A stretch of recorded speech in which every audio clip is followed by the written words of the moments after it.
even for me as a producer, working with different people like, Neo or Jason Derulo or Vanessa Hudgens like that, even me, I would work with another producer like a J Lack or someone, like that could bring out something that's better in me that I don't see for myself.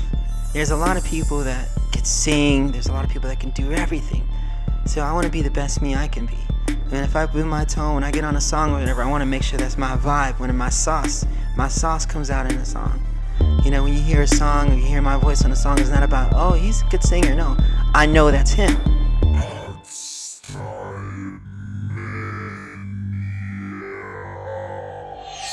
Welcome to another episode of All Tied Up.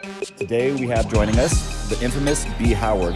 Now there's been a lot of speculation out there that this could be Michael Jackson's son, but we're not going to get into that right now. What we're going to get into is the business behind the music.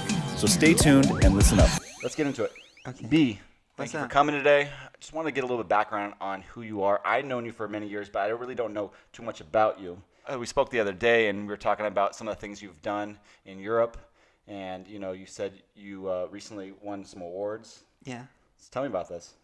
Okay, so recently I just came back from Europe. I was doing a couple tours, some dates, and one of the songs that was just released, Night and Day 3.0, it was nominated for Best New Artist Award, and I actually won the award. I was really excited and very thankful to get that. You know what I'm saying? It's my first award, period, as an artist. And I was like, wow, it's cool. And performing on like an arena for the first time in my life was kind of scary.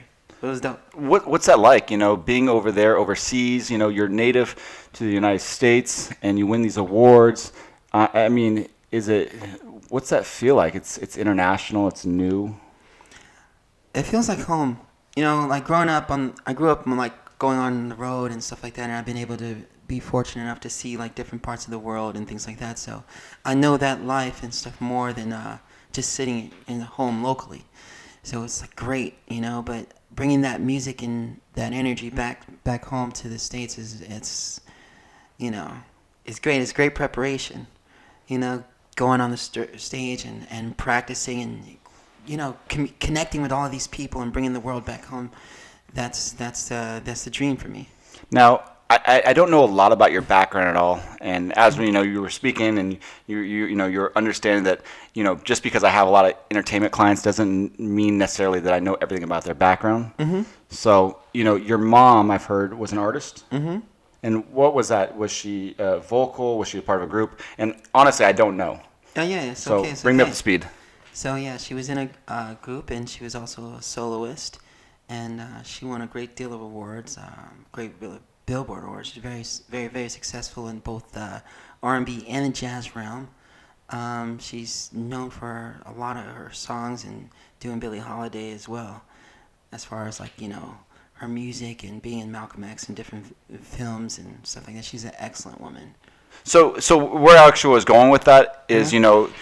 you got a lot of your inspiration from your family. Yes. For your mom, obviously singing, on the road, and like for my family, we were in real estate. Mm-hmm. My family owned several properties. My dad, and I don't know if you know this, but we own a lot of properties. My grandfather was the Prime Minister of Thailand. No, I didn't know. That was So amazing. so we ran those countries. My last name came from the came from the fourth king of Thailand, Wow. which means white elephant. Wow. Translates into like Savasila. I don't know how. I mean, I don't speak Thai or anything. I just got blessed with this last name. Right? Thai? That's Thai. Hence the name Thai, right? So, but I don't really, know a lot about my history. Mainly because I'm a first gen in this country, and I feel like I'm a United States citizen, and I probably should care a little bit more about my heritage. But when I feel like we're in this country, it's like it's all about the United States. Mm-hmm. But I do have a heritage, and it's pretty significant. Heritage is very significant, but also making your own footsteps in your own thing. Having a heritage is great as a good cushion and a good start. But when you're coming out here being the first in the United States, you're the first. You're the first. And when you're doing what you're doing, you're the first to do in your path. And people are going to remember you, and that's going to make them be able to, pass on the torch to you and also carry you in their realm. And I feel like for myself, my dad wanted me to become a doctor, and all these great things, and, you should be a politician. On my mom's side, we're direct descendants of Sam Houston.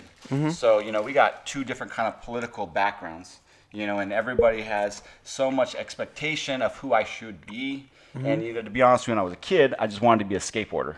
Right. It's like I wanted to do everything wrong. I wanted to smoke weed with my friends and just be a skateboarder. That was it, right? And not think about all these big choices and whatnot. Yeah. I wanted to drop out of college and not do everything that I was supposed to do, right? Right. It's kind of tough, when you have a family like that, and they're all like, I guess, the best of what they were doing in their place, right, in their field. Of course, prime minister and all that. They're the best of the best, and you have a lot of pressure. Everyone's looking at you. Are you going to do something? Are you gonna do the same thing? Are you gonna? You gotta have to follow you. Oh, you're gonna be this. They're already telling you what you're gonna be before you make a choice. How did that feel to you? How did that feel? Anytime you have that kind of pressure, I think it's human nature to go the other way. It's just we don't want to accept the roles that we're in, the responsibilities of who we have to play. And I feel like it's a part, right? We have to be that significant person who makes the biggest difference. And, for me, I was very rebellious, and I didn't want to do that. I'm probably like you, right? So coming from a musical background, what was that like growing up? Coming from a musical background, growing up was kind of like the way you describe your situation. It's like everyone was the best of the best at the time. Everyone they were at their heyday. And it's more of like, for the pressure of not pushing me towards music, but the pressure of being pulled back, not being told that we want you to be a doctor, we want you to be something else other than this because of things that they've experienced. And I was just like, I had a great time traveling and everything, but I was really in love with music, since I was watching like music videos like Aha and, different other artists that I really enjoyed. It's like I really wanted to do music, and I practiced music, and I loved it. So it was just natural in me.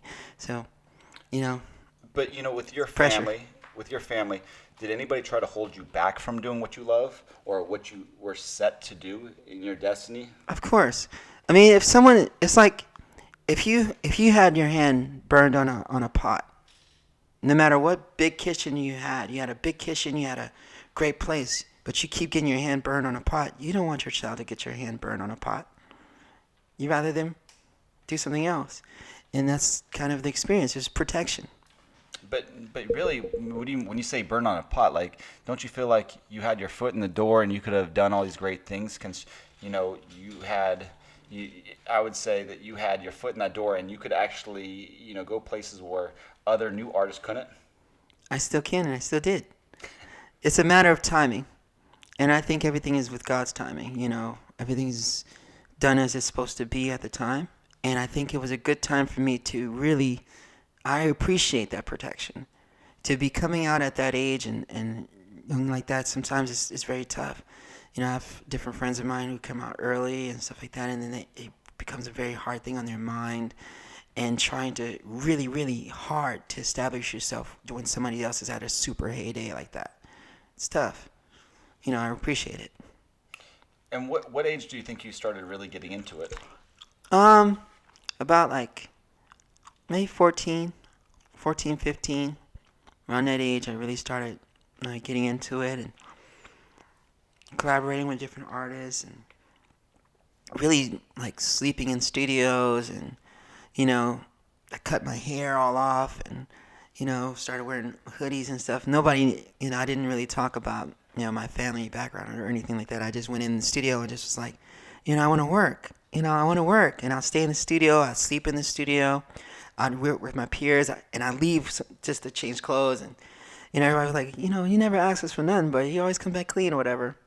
So I was always trying to perfect what I was doing. I'd get the lackey work, where like the guys would want to go party and they'll drink or something. They'll be in the studio partying, and some guy who they thought was whack or not good to work with him, but they just throw him with me to go record. So I would practice recording like that, and I'd make friends with these guys, and I'd practice, and they'd give me like food and stuff like that, and they'd pay me for my sessions. I start charging, so they start paying me like $100 or more for my sessions at the time, and I'd start earning money that way.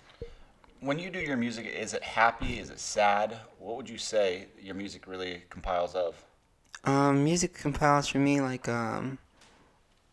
everything, like anything I'm feeling at the time, anything another person is feeling. Depends if I'm working on myself or on another artist or working with another producer. A job as a producer or writer or anything when you're working with another artist is to bring out whatever that person is feeling, bringing out those feelings and putting them on paper. You have a song they're singers, they're great singers, but they don't have the emotion behind it. Like, even for me as a producer, working with different people like, Neo or Jason Derulo or Vanessa Hudgens, like that, even me, I would work with another producer like a J Lack or someone, like that could bring out something that's better in me that I don't see for myself, who have also the experience of working with other artists, being successful in that field, and also have other, growing up in music with the environment to know what needs to come out and know how it needs to come out. Everybody doesn't know those secrets to success in music. What age did you realize you were talented? You never know. I'm always trying to perfect myself. I always want to get better. There's a lot of people that, can sing. There's a lot of people that can do everything. So I want to be the best me I can be. And if I put my tone, when I get on a song or whatever, I want to make sure that's my vibe. When my sauce comes out in a song. When you hear a song or you hear my voice on a song, it's not about, oh, he's a good singer. No, I know that's him. That's my main goal. When you hear a song and you hear my voice or you hear anybody else with my inflections or anything, you'll be like, yo, that sounds like B. Howard. Oh, that's B. Howard. Oh, that sounds like B. Howard. Not, oh, that sounds good. That's nice. That's an identity. And what would you say your sound is similar to? Similar to feeling. Music and energy. Whatever a person's feeling, it speaks to your soul. No, I'm saying similar because we were talking about this one track, and I said it sounds very similar to this, And oh, really? You didn't think so, but I thought it sounded like somebody. It was very like early '90s. But I feel like you have a lot of early '90s, and you mix it with modern day. Is there somebody that inspires you? Of course.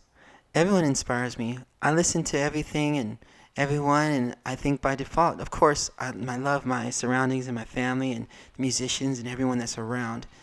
And I think we all receive inspiration from everywhere. Anybody in particular? I can't say. Everyone is a part of everything.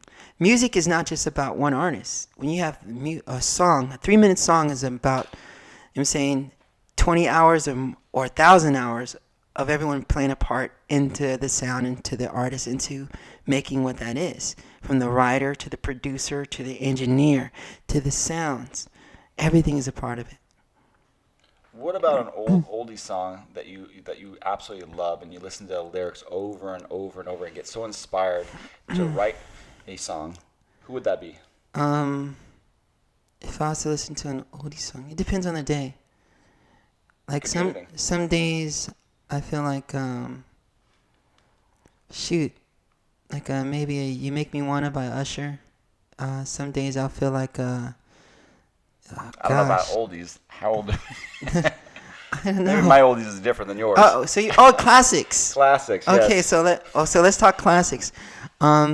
Maybe Aha. Maybe like Any I don't Frank know. Sinatra? Any? Of course, Sinatra. It's hard to think of things because I listen to so much every day, and I just pull from everywhere. I pull from everywhere when I'm in the booth. I might get a little, Nat King Cole and put a little Sammy Davis Jr. in something or, like that if I feel it. Something like classic, that kind of style. So did you grow up in L.A. or where'd you grow up? So I was born in L.A., the Beverly Hills, Cedars-Sinai. I was raised between here and Chicago. I went to private school up there, and I would go back and forth all the time. And when you established your career at 14, you started, right? Was At 14, 15, I started working and stuff. When I actually, my break, actually professional, like working with people was one thing. I was working with people, I was hopping around every studio. My first big break was working with Gerald Levert. I sent it was the end of my year. I had a year to do it, or I was gonna go back to school and do all that stuff. And I sent my tracks to Gerald through Ivan Walker and Leonard Brooks. So I sent the tracks over there, and he had an LSG session. There was this group, LSG. They were R&B, hip hop. They were dope. And at the time, Keith Sweat and Johnny Gill didn't make it to the studio, and Gerald had put on the CD, and he thought it was pretty dope and stuff. He called me, and then flew me to Cleveland, and I did the tracks on LSG. And then after that, a successful song with Genuine, Love You More. It was big break for me and Drew Hill, and moving on to Neos, and then Jason Derulo's and Vanessa Hudgens and World Cup songs and stuff like that later. You really didn't. You started at you started at 14, but you didn't graduate till what, 17? I'm assuming. Yeah. And then you ended up flying back out to LA and living out here permanently, or how did that work? I was making music and stuff, and I'd send them to other producers as well as like the time, and other producers would put their names on my song. They were buying my beats and putting their production on it. And so you were producing at the time? Yeah, that's how I started. No idea. Yeah, that's how I started. I did. You have to start earning first, and the production is a good way to start earning in the beginning without having to do artist development and everything like that. I wanted to be able to create my own sound and work. And so there was a mix session for the LSG songs. So at the time, other producers were putting their name on my tracks and stuff like that, and I'd feel bad because, I'm like, I had made those tracks, but these other producers would put their names on it and stuff like that. So I went to New York, had a mix session, and I went to go see Sylvia. And I sat with Sylvia Rohn, and I asked her, I said, like, I'm working with people, and I'm doing my work, but these guys are putting their names on my songs, and I see they're making a lot of money. How do I do that? How do I, make something happen for me?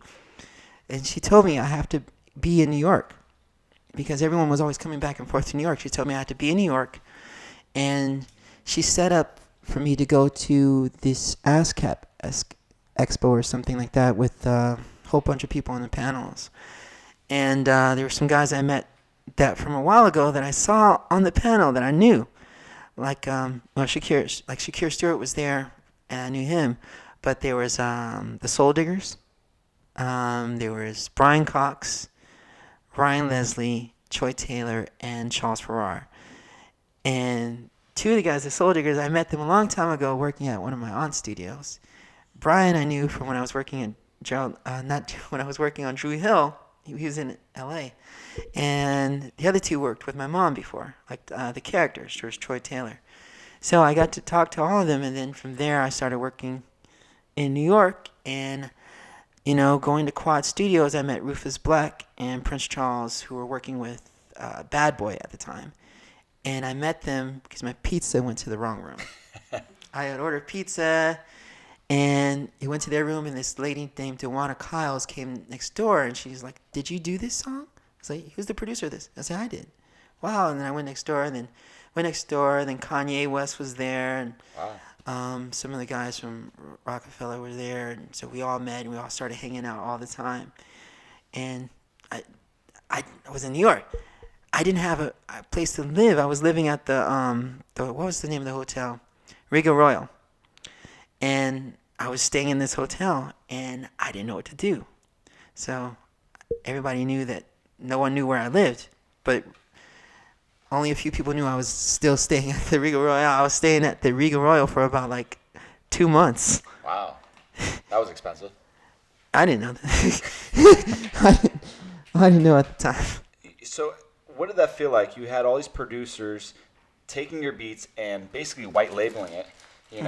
You want to get a name for yourself, and here you are hearing your music go out there, and it's not you.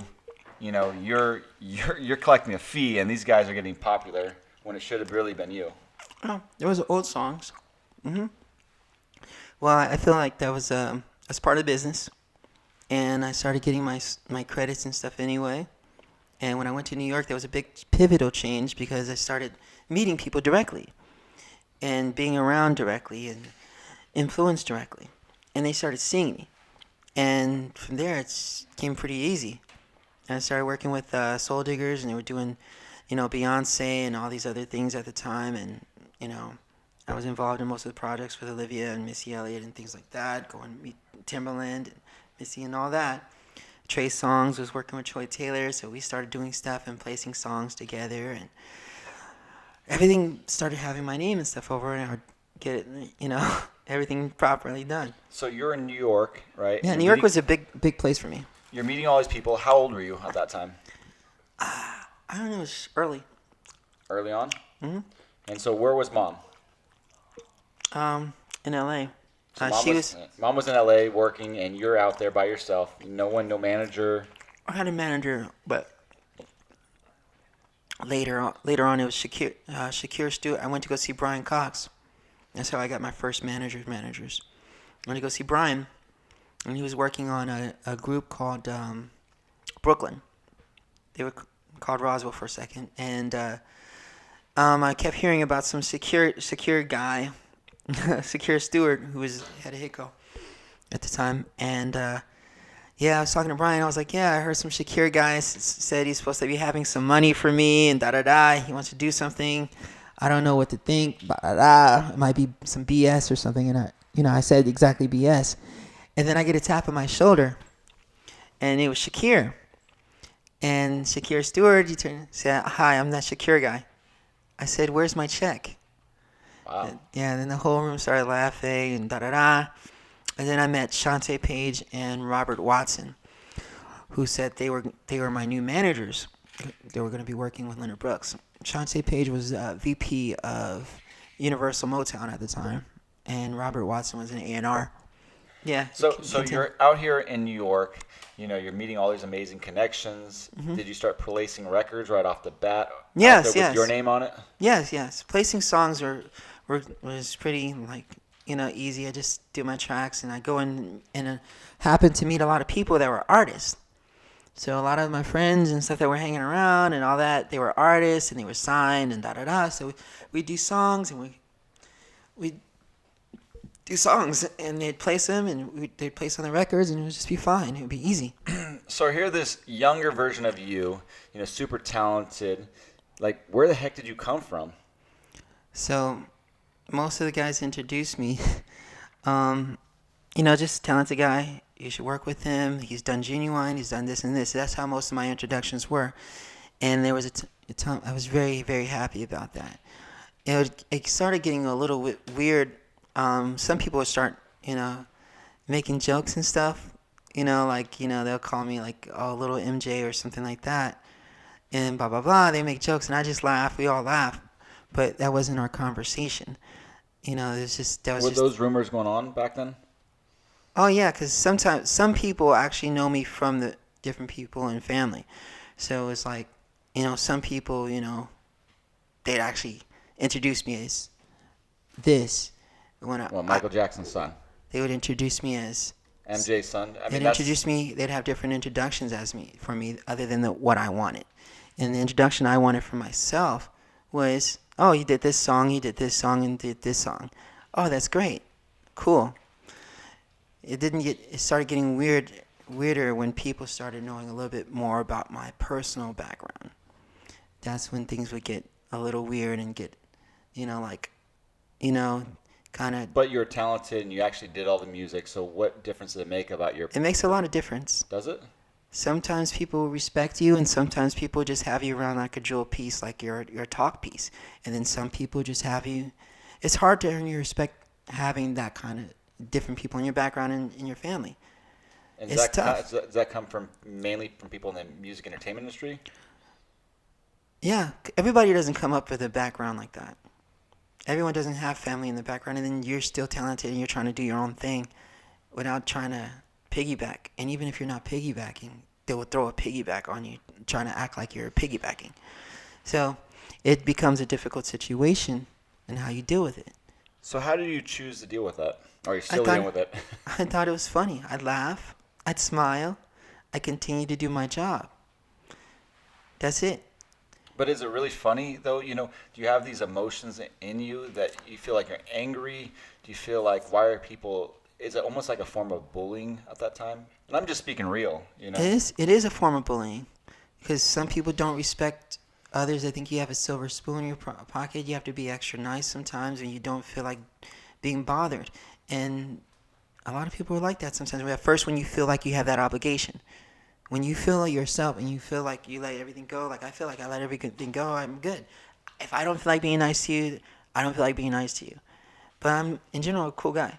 You know, it's so weird. Okay, obviously, I know a lot of very well-to-do families, and my family was well-to-do, and they have this perception that, you know, we have the nicest things in the world, right? And we go on the most elegant trips, and everything's so lovely. But they really don't know is the kind of respect and the sacrifices, the mental beatdowns that you have to take. I mean, they're very real. It's almost a form of bullying just to be in a family that actually does really well. And I'm sure Yes. you actually felt that, because I felt it personally. Yes.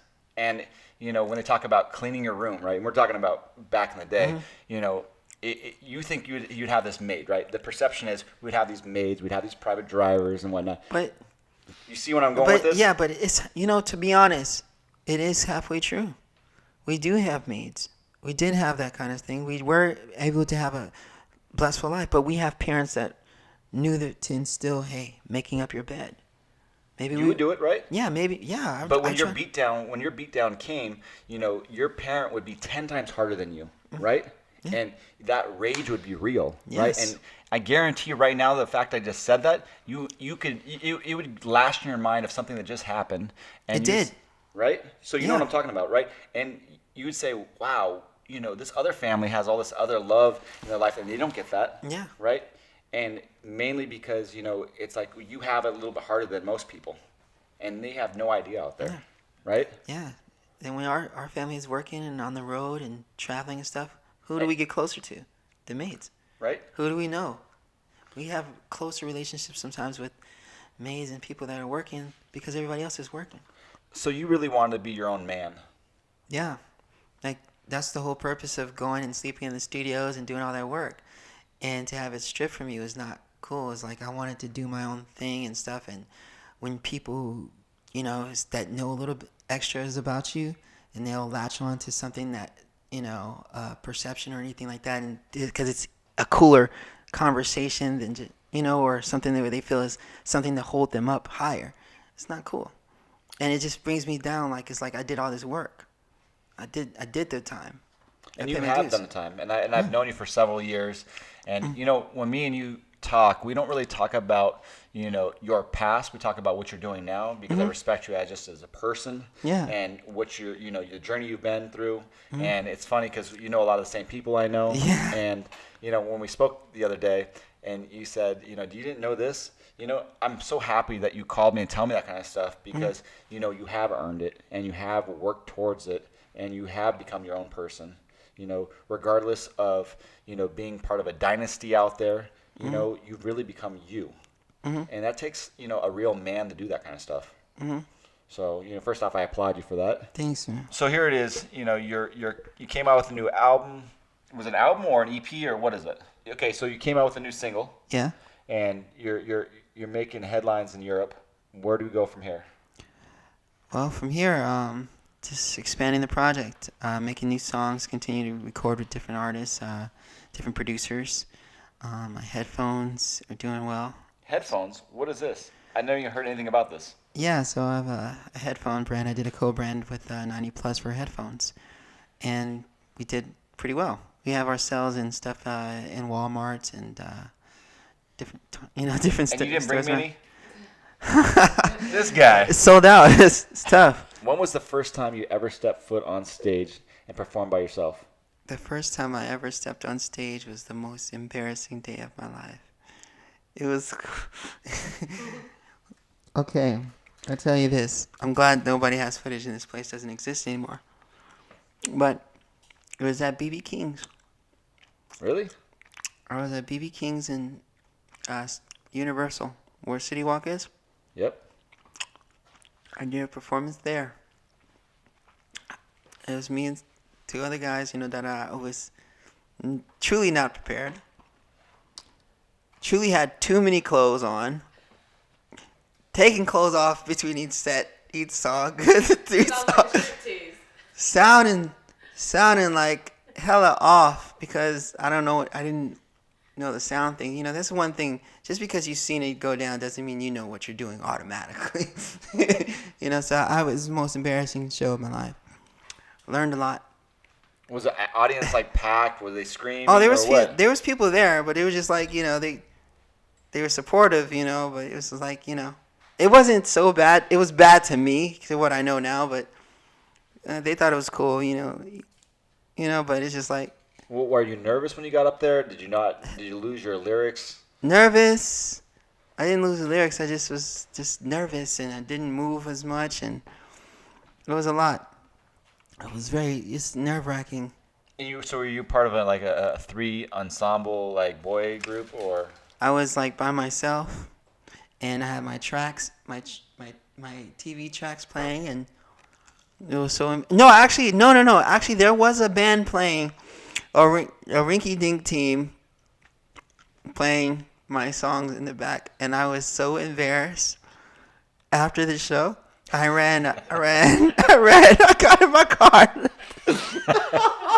So I assuming there's nobody. I think the I had makeup artist put guy liner on me. You know, like I was looking like Backstreet Boys. AJ from Backstreet Boys. So how did you get the show? Who booked it? Did you book it? BB King's actually. Somebody from there reached out and said they're gonna pay me $500. And I thought it was cool to go do something for $500 just for fun. And it would be my first show. And my other friends did it, so I could do it too.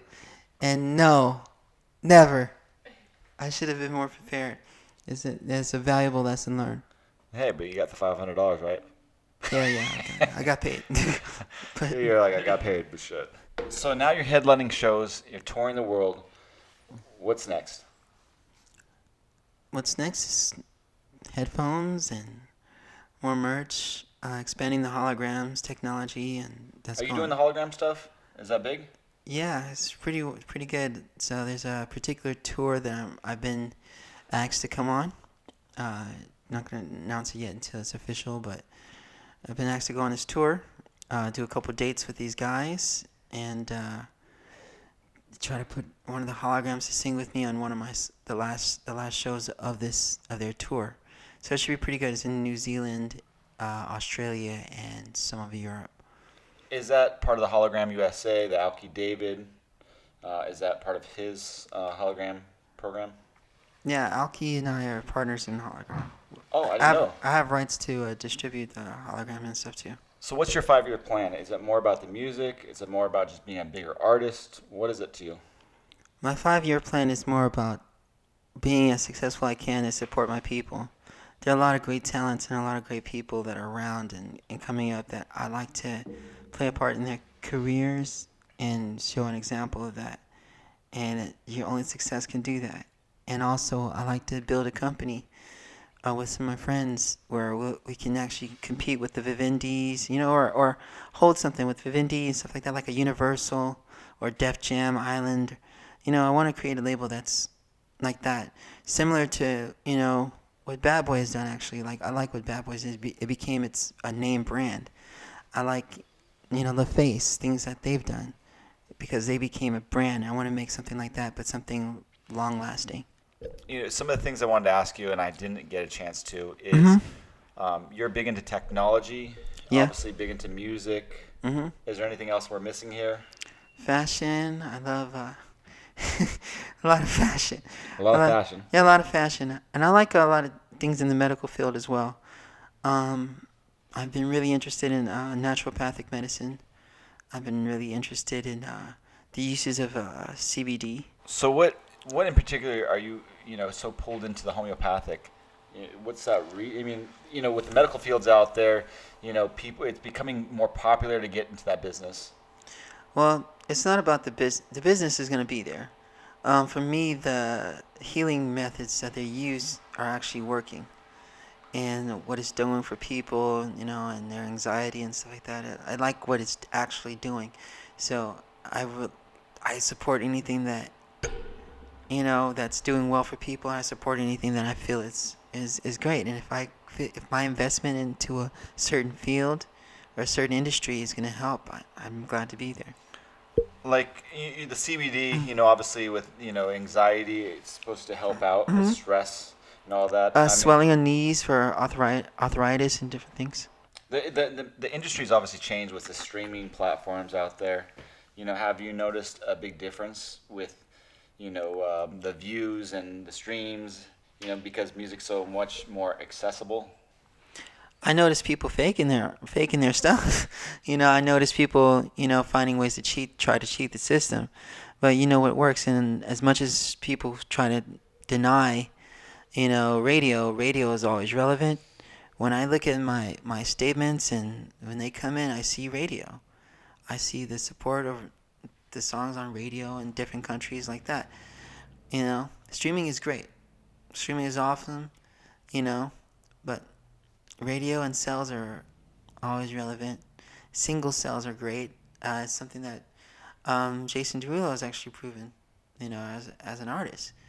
He and I were discussing this kind of thing, like, when he's writing and stuff, that maybe you don't need to put out an album every 5 minutes, where things are going. He's putting a single out, pushing that single to the end, getting the rewards back, and then making the next thing. You don't sacrifice the time, you don't sacrifice the dividends, and you keep the quality up and put it out when you need to. Is there anybody out there that you feel like you have a friendly competition with, where you feel like you have to raise the bar? I don't feel like there's much thing about competition. I just think about doing the best that I can do. There's a lot of people that I respect, though. There's guys like Post Malone, Tai'd UP. I like what Drake is doing. I love I be feeling away sometimes, but I do like Trey and Chris and all those guys too. But I like what Jaquez is doing a little bit. I like what he's doing. I like Bazzi. I love Bazzi a lot. I love what he's doing. I like the songs. I like Charlie Puth sometimes. Every now and again I like him, but nobody that I feel like I'm in friendly competition with. Some people that I still feel that make me want to raise the bar or make me think like that. That are still relevant to me are guys like, Usher, guys like Chris Brown, guys like Chris Brown's amazing. Come on. Yeah, Justin Timberlake's and all these guys that are actually practicing in their crafts, getting better vocally, doing different things. You know what I'm saying? Those guys are the only guys I respect because they respect the craft. They perfect their craft. They're doing the vocals. They're doing the performance the way it's supposed to be done. They're not standing on stage, walking on stage, go. The Beyonce's not. Not performance. Not to put it out there, but I was watching the Super Bowl. Even Pink, for Christ's sake. I was watching the Super Bowl. Yes. What do you think of Adam Levine? Come on. I mean, versus... He performed? Oh, my God. But if you had to compare it to Justin Timberlake, I felt like Justin Timberlake, really perfected the craft. He put on an amazing performance. Yeah, Justin is great. I love his show. I even like, even if Bieber was performing, I feel like people are getting lazy though. Like, shout honestly, out to Bieber. When I see people in the industry out there, I feel like you have to put on a real performance. Like when Beyonce gets out there, she puts on a performance. When Usher went out there, he put on a performance. When Justin Timberlake goes out there, he puts on a performance. And then I feel like there's other artists out there that just feel like the music itself is just supposed to carry. But the audience this day and age, they want to feel connected. They want to actually feel moved. Don't you see that? Some people go out there hoping that the music is so known. When a person knows a song, they're just going to sing it with you and just boom. But when you have to go out there and nobody know your song, nobody know who you are, and you got to go out there and really perform, who are you really? Are you doing it for the performance? Are you doing it to impress a crowd? Or are you doing it for the money? That's what's going to separate you. There's guys that come in and go out, and they come in and they go out. It's over. There's some guys that had a good run, had a great single, fell out on tour, couldn't handle it. Some guys aren't built for it. Some guys are. What would you give yourself, say at 16, what kind of advice would you give yourself? If I met myself at 16, make sure you get your credits. Make sure you fight for what you deserve. Get what you deserve and do not hold back your punches. You know, there were a lot of instances where I let things go when I was, 16. Where someone did something wrong. I just let it go. B, I'm a huge fan of you. I really appreciate you coming by. Where can the viewers find you? You can check me out, everything, BHowardOfficial.com, Spotify, BHowardOfficial, Instagram, BHowardOfficial, BHowardOfficial.com. You know what it is. Text them. Thanks, man. All right, no doubt, man. Word. We out. If you like what you've heard, subscribe on iTunes or your podcast app. Follow us on Instagram at All Tied Up. Tune in next week for our new episode.